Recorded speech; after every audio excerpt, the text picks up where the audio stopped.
Hi, welcome to Selling Edge. I am Salim Sheikh, sales training consultant and coach. Let's start with a very common example. You go to a hotel and you had a very bad experience about the services. Now next day when you meet your friends, how do you describe that experience? Now everybody will describe this kind of experiences through different words. Some would say I had a very bad experience, it was an awful experience, it was horrible experience, it was the worst experience. Now the same experience people express in different words, primarily because the words are the anchors. They use those words because these words actually represent their correct feelings, emotions, their thoughts, and of course the intensity of those emotions would be communicated through non-verbal signs like your tone of voice or facial expressions, body language, etc. Now they are very critical. People are very comfortable with certain words because they are the correct representatives of their emotions. Now this awareness we can definitely bring into the selling scenario. For example, when you are talking to a customer, naturally you need to find out what are the needs, opportunities, wants, challenges, everything during your conversation. And when the customer is talking about their situation and challenges, they would use certain words which actually are the representatives of their emotions, their situation, what they are thinking. And if you can identify and spot those words, they become hot buttons. Why hot buttons? Because there are emotions which are involved. Now when you are replying, when you are communicating, you need to remember those hot buttons. For example, your customer says, I have a problem with my current vendor.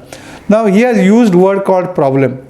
Now when later on when you are communicating with this customer, do not use other words like I understand there is a challenge with the vendor, there is an issue with the vendor. I am not saying these words are wrong, but these words may not represent the exact feeling or the emotions which the customer is feeling.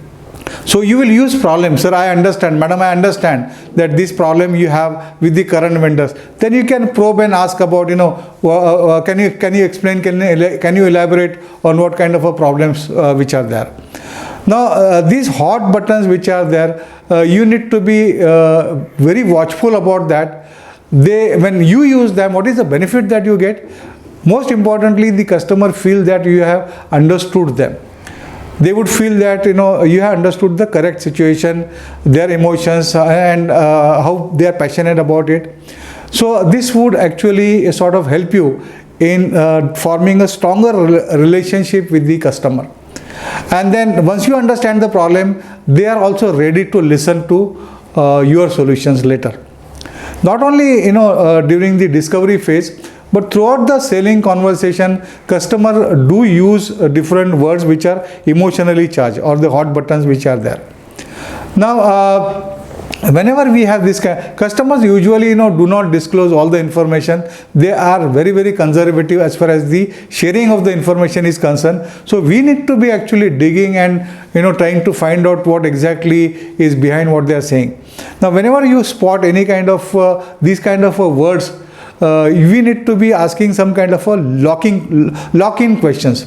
For example, they said we are a little scared about the outer solutions or different vendors. We want to stick by our own vendor.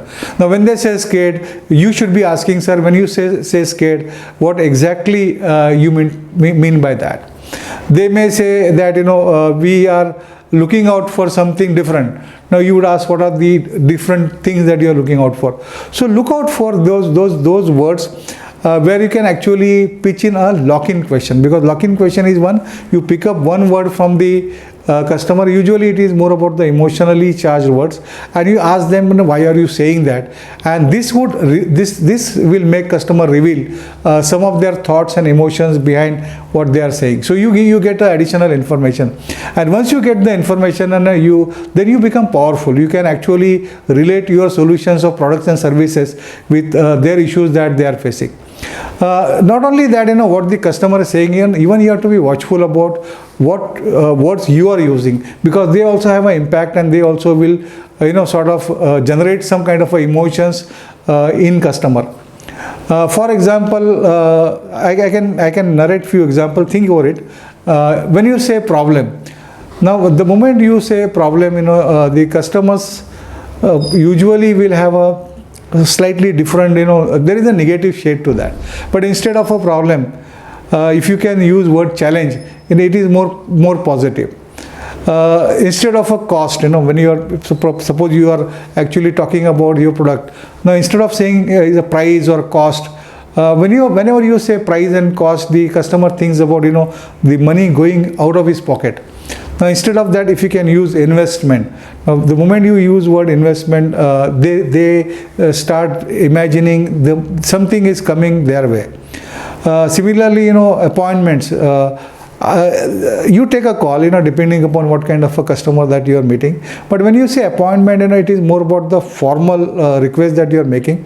Now customers are they think twice before giving an appointment, because it is more rigid, more formal.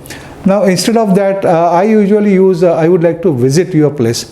Now it is slightly informal and customer is slightly relaxed.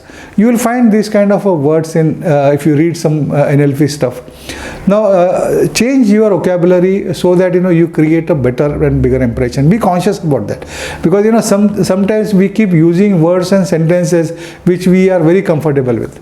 So we can replace those words. Apart from that, this is between a customer and you, the conversation that happens. But other occasion, you also need to be watchful and aware as to what are the words and sentences that you speak to yourself, and casually you discuss with your friends. Sometimes you say it's a horrible day, I am awful, I am not capable. So this negative self-talk that you have will also have a challenge in terms of your sales career, you being successful in sales career. Now you can identify, be aware, there are 4-step process which is there by which you can replace these negative sentences and words to a positive sentences and words. The first step is to identify what are the sentences and words that I am using which is creating those negative emotions in me, which is demotivating me. And once you identify that, second step is select 3 of those negative words or emotions which are actually hampering your motivation. Now once you select them, the third step will be now replace those negative sentences and words with the more positive words and sentences. For example, instead of saying, I am not good enough, you can always replace that word by saying that I am actually good enough and I will be better. So think about it, prepare those sentences. And the fourth thing that you can do, one is that you said identify your negative words and sentence. Secondly, ensure select 3 of these negative words and sentences that you would like to replace. You can't go for all, but at least more frequently spoken negative words can be selected. Third step is you replace those with positive words, and fourth is have a buddy or some coach who would constantly remind you that okay, you use this word, you shouldn't be using it. So once you do that, you will find that your vocabulary also increases. Now all this awareness about the hot buttons will ensure that you have a very impactful conversation with the customer. Customer would feel that you are empathizing with them, you are understanding them, you understand the situation much better, you understand the situation intellectually and emotionally, because that is important. Customers buy with emotions, so naturally understanding their emotions is critical. And once you understand the situation, I am sure that you will your product and services you will pitch in a right way to give them the solution. I'm sure that you must have liked this video. If you are aware of it, good enough. If you are not aware, please implement some of the suggestions that I have suggested here. So thank you so much. Please like, share and subscribe to our channel, and for more professional updates follow our LinkedIn.